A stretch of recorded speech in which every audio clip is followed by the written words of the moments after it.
15 বছরে এমএলএ কে কাছেই পায়নি ভবানীপুর। কথা দিচ্ছি নন্দীগ্রাম দেখেছে এমএলএ কেমন হয়, ভবানীপুরও দেখবে। ভবানীপুরবাসীকে এই প্রতিশ্রুতি দিলেন শুভেন্দু অধিকারী। মাননীয় এত জনপ্রিয় এখানে, তাকে এখন পাড়ায় পাড়ায় বাড়িতে বাড়িতে ভোট চাইতে হচ্ছে। তিনি গত কয়েকদিন এই বিধানসভা কেন্দ্রে পড়ে আছেন। আপনি যতই পড়ে থাকুন, যতই নাটক করুন, এবারে আপনার ভবানীপুর থেকে জেতা হচ্ছে না। ভবানীপুর বিধানসভার জনগণ গত 15 বছরে তাদের এমএলএ কে পায়নি।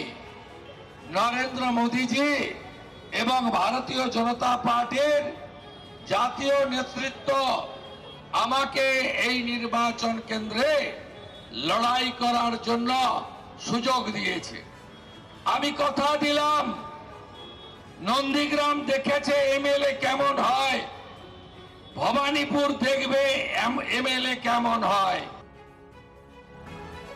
আপনারা শুনলেন শুভেন্দু অধিকারী, তিনি ভবানীপুরের বিজেপি প্রার্থী। এই মুহূর্তে কিছুক্ষণ আগে আপনারা শোনাচ্ছিলাম 15 বছরে এমএলএ কে কাছেই পায়নি ভবানীপুর। কথা দিচ্ছে নন্দীগ্রাম দেখেছে এমএলএ কেমন হয়, ভবানীপুরও দেখবে। ভবানীপুরবাসীকে এই প্রতিশ্রুতি দিয়েছেন শুভেন্দু অধিকারী।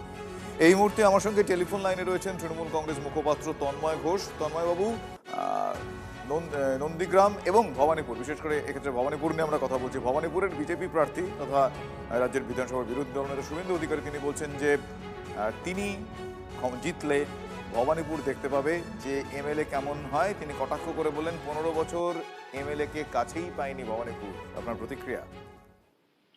তিনি বলেছেন ভবানীপুরে এমএলএ কে পায়নি, তো তিনি তো নন্দীগ্রামের এমএলএ ছিলেন।